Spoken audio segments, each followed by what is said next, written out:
નમસ્કાર મિત્રો, આજે આપણે એક એવા વિષય ઉપર વાત કરવા જઈ રહ્યા છીએ જે માત્ર આપણી કલ્પના શક્તિને જ નહીં પરંતુ આપણા અસ્તિત્વને પણ પડકારે છે. જલ્દી થશે પરમાણુ યુદ્ધ? આ પ્રશ્ન હમણાં ઘણા લોકોના મનમાં ઉદ્ભવે છે, ખાસ કરીને જ્યારે આપણે વૈશ્વિક સ્તરે વધતા તણાવ, રાજકીય અસ્થિરતા અને શસ્ત્રોની હોડને જોઈ રહ્યા છીએ. ભવિષ્યવાણીઓ, અડકણો અને ચેતવણીઓથી ભરેલું આ વિશ્વ આપણને એક એવી ભવિષ્યની કલ્પના કરાવે છે જે ભયાનક હોઈ શકે છે. પરંતુ શું આ ભવિષ્યવાણીઓ સાચી છે? શું આપણે ખરેખર પરમાણુ યુદ્ધની ધાર ઉપર ઊભા છીએ? આ વિડીયોમાં આપણે આ વિષયની ઊંડાણમાં જોઈશું. ઐતિહાસિક ઘટનાઓ, વર્તમાન પરિસ્થિતિ અને ભવિષ્યની શક્યતાઓનું વિશ્લેષણ કરશું. વિડીયો ખૂબ જ ખાસ છે, માટે વિડીયોને છેલ્લે સુધી જોવા તેમજ લાઇક અને શેર કરવા ખાસ વિનંતી. મિત્રો, પરમાણુ યુદ્ધની વાત આવે એટલે સૌથી પહેલા આપણા મનમાં 1945ની ભયાનક ઘટના યાદ આવે છે, જ્યારે અમેરિકાએ જાપાનના હિરોશીમા અને નાગાસાકી શહેરો ઉપર પરમાણુ બોમ્બ ફેંક્યા હતા. 6 ઓક્ટોબર 1995ના રોજ હિરોશીમામાં ફેંકવામાં આવેલો લિટલ બોય નામનો બોમ્બ અને એના પછી 9 ઓગસ્ટે નાગાસાકી ઉપર ફેંકવામાં આવેલો ફેટ મેન બોમ્બ.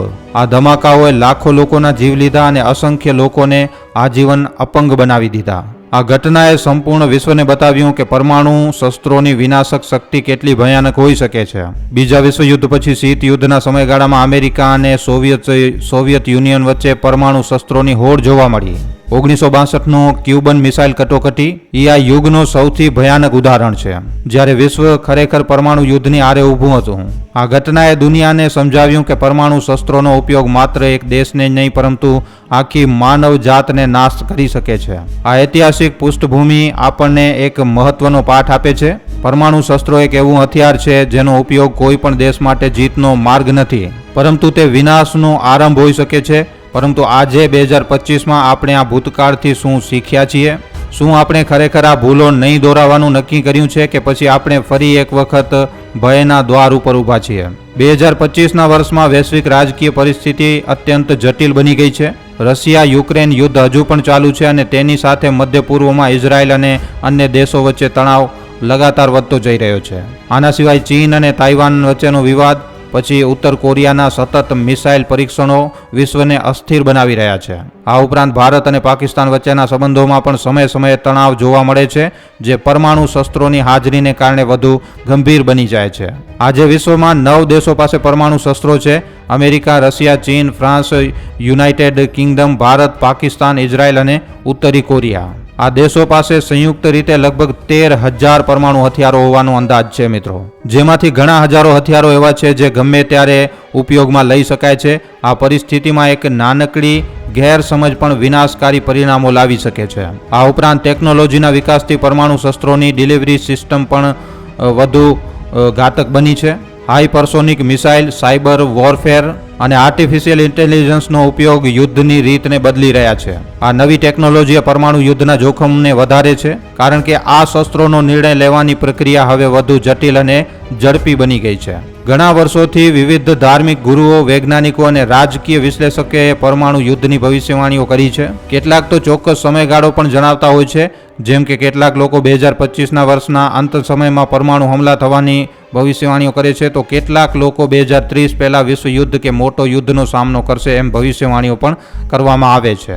ભવિષ્યવાણીઓનો આધાર ક્યારેક ધાર્મિક ગ્રંથો, ક્યારેક રાજકીય વિશ્લેષણ અને ક્યારેક વૈજ્ઞાનિક આગાહીઓ હોય છે. ઉદાહરણ તરીકે નાસ્ટ્રેડમસની ભવિષ્યવાણીઓમાં એવું સૂચવવામાં આવ્યું છે કે ત્રીજો વિશ્વ યુદ્ધ એક મોટી વિનાશનું કારણ બનશે. જો કે આ ભવિષ્યવાણીઓ ઘણીવાર અસ્પષ્ટ પણ હોય છે અને તેનું અર્થઘટન લોકોની માન્યતાઓ ઉપર આધાર રાખે છે.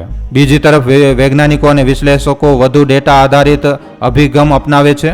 ઉદાહરણ તરીકે bulletin of the automatic scientist, મતલબ કે એમના દ્વારા ડૂમ્સડે ક્લોક 2025માં મિત્રો 90 સેકન્ડ ટુ મિડનાઇટ ઉપર સેટ કરવામાં આવ્યું હતું, જે દર્શાવે છે કે માનવ જાતના વિનાશ ખૂબ જ નજીક છે. પરંતુ શું આ ભવિષ્યવાણીઓ સાચી થશે? આનો જવાબ આપવો સરળ નથી. ભવિષ્યવાણીઓ ઘણીવાર લોકોના મનમાં ભયને પેદા કરે છે, પરંતુ ઘણી ભવિષ્યવાણીઓ હંમેશા સાચી નથી હોતી. વર્તમાન પરિસ્થિતિ ચોક્કસપણે ચિંતાજનક તો છે જ, પરંતુ એવી નથી કે પરમાણુ યુદ્ધ અનિવાર્ય છે. આપણે આપણી નીતિઓ, નિર્ણયો અને કાર્યો દ્વારા ભવિષ્યને આકાર આપી શકીએ છીએ. જો નાહક પરમાણુ યુદ્ધ થાય તો તેની અસરો શું થશે? આ એક એવો પ્રશ્ન છે જેનો જવાબ આપવો દરેક માટે ભયાનક ભયાનક છે.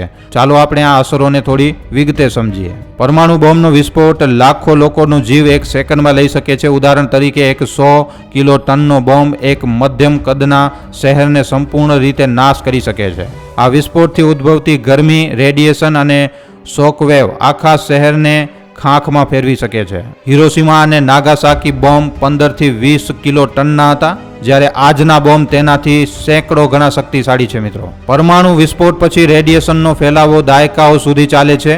આ રેડિયેશનથી કેન્સર, આનુવંશિક બીમારીઓ અને અન્ય ગંભીર સ્વાસ્થ્ય સમસ્યાઓ થઈ શકે છે. હિરોશીમા અને નાગાસાકીમાં આજે પણ રેડિયેશનની અસર જોવા મળે છે, જેમાં નવી પેઢીઓમાં આનુવંશિક બીમારીઓનો સમાવેશ થાય છે. પરમાણુ યુદ્ધની સૌથી ભયાનક અસરોમાંથી એક ન્યુક્લિયર વિન્ટર છે. મોટા પાયે પરમાણુ વિસ્ફોટથી ઉદ્ભવતો ધુમાડો અને ધૂળ વાતાવરણમાં ફેલીને સૂર્યપ્રકાશને અવરોધે છે, જેના કારણે વૈશ્વિક તાપમાનમાં ભારે ઘટાડો થાય છે. આનાથી ખેતી નાશ પામે છે, ખાદ્ય ઉત્પાદન ઘટે છે અને વૈશ્વિક ભૂખમરો ફેલાય છે. વૈજ્ઞાનિકોના અંદાજ મુજબ એક મધ્યમ કદનું પરમાણુ યુદ્ધ પણ અબજો લોકોના મૃત્યુનું કારણ બની શકે છે. પરમાણુ યુદ્ધ પછીનું વિશ્વ એક એવી દુનિયા હશે જ્યાં સમાજની રચના ધારાશાયી થઈ ચૂકી હશે. સરકારો, અર્થવ્યવસ્થાઓ અને આંતરરાષ્ટ્રીય સંસ્થાઓ નાશ પામશે. લોકોને ખોરાક, પાણી અને આશ્રયની ખૂબ જ વધારે અછતનો સામનો કરવો પડશે. આવી પરિસ્થિતિમાં અરાજકતા, હિંસા અને લૂંટફાટ ફેલવાની શક્યતા છે. આ બધું વિચારીને એક પ્રશ્ન ઉદ્ભવે છે કે શું આપણે આ વિનાશને રોકી શકીએ છીએ? આનો જવાબ છે હા. આપણે ચોક્કસ આ દિશામાં કામ કરી શકીએ છીએ, જેના દ્વારા આપણે પરમાણુ યુદ્ધના જોખમને ઘટાડી શકીએ છીએ. ન્યુક્લિયર નોન પ્રોલિફેશન ટ્રીટી મતલબ કે NPT અને કોમ્પ્રિહેન્સિવ ટેસ્ટ બેન ટ્રીટી મતલબ કે CTBT, કંઈક આવી પ્રકારના કરારો મિત્રો પરમાણુ શસ્ત્રોના ફેલાવને રોકવા માટે બનાવવામાં આવ્યા છે. આ સંધિઓને વધુ મજબૂત કરવી અને તેનું પાલન કરવું એક મહત્વનું પગલું હોઈ શકે છે. દેશો વચ્ચે સંવાદ અને રાજદ્વારી પ્રયાસો દ્વારા તણાવ ઘટાવી શકાય છે. ઉદાહરણ તરીકે શીત યુદ્ધ દરમિયાન અમેરિકા અને સોવિયત યુનિયન વચ્ચેની વાતચીતે ઘણી વખત યુદ્ધના જોખમને ટાળ્યું હતું. સામાન્ય રીતે નાગરિકોની જાગૃતિ પણ મહત્વની છે. જો લોકો પરમાણુ યુદ્ધની ભયાનકતા વિશે જાણે તો તેઓ તેમની સરકારો ઉપર શાંતિની નીતિઓ અપનાવવા માટે દબાણ કરી શકે છે. આર્ટિફિશિયલ ઇન્ટેલિજન્સ અને અન્ય ટેકનોલોજીનો ઉપયોગ કરીને આપણે શસ્ત્રોના ફેલાવને ટ્રેક કરી શકીએ છીએ અને ગેરસમજણોને રોકી શકીએ છીએ. આપણો ભારત એક પરમાણુ શક્તિ ધરાવતો દેશ છે અને ભારતની નો ફર્સ્ટ યુઝ નીતિ દર્શાવે છે કે ભારત પરમાણુ શસ્ત્રોનો ઉપયોગ ફક્ત જવાબી કાર્યવાહી માટે જ કરશે. આ નીતિ ભારતના શાંતિપૂર્ણ અભિગમનને દર્શાવે છે. જો કે પાકિસ્તાન અને ચીન જેવા પાડોશી દેશો સાથેના સંબંધો ધ્યાનમાં રાખીને ભારતે સતત પોતાની સુરક્ષા વ્યવસ્થાને મજબૂત કરવી પડી રહી છે. ભારતે આંતરરાષ્ટ્રીય સ્તરે પરમાણુ નિશસ્ત્રીકરણની હિમાયત કરી છે, પરંતુ સાથે સાથે પોતાની સંરક્ષણ ક્ષમતાઓને પણ વધારી છે. આ એક સંતુલિત અભિગમન છે જે શાંતિ અને સુરક્ષા બંનેને પ્રદાન આપે છે. પરમાણુ યુદ્ધનો વિષય માત્ર રાજકીય કે વૈજ્ઞાનિક નથી, તે નૈતિક અને દર્શનકીય પણ છે. શું માનવ જાત પાસે એવા હથિયારો રાખવાનો અધિકાર છે જે આખી દુનિયાને નાશ કરી શકે?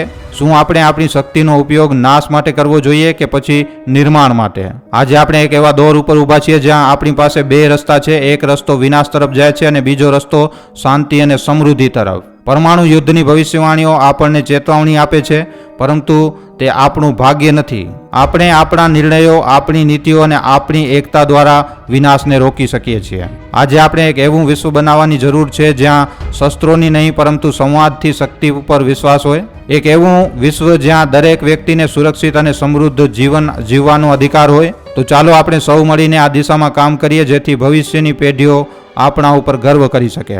તો મિત્રો, આ વિષય ઉપર તમને શું લાગે છે? શું આવનારા સમય દરમિયાન પરમાણુ યુદ્ધ થવાના સંકેતો નજર આવી રહ્યા છે? શું આ ભવિષ્યવાણીઓ સાચી હોઈ શકે છે? આ ઉપર તમારું શું કહેવું છે? નીચે કોમેન્ટ સેક્શનમાં લખીને જણાવવા ખાસ વિનંતી.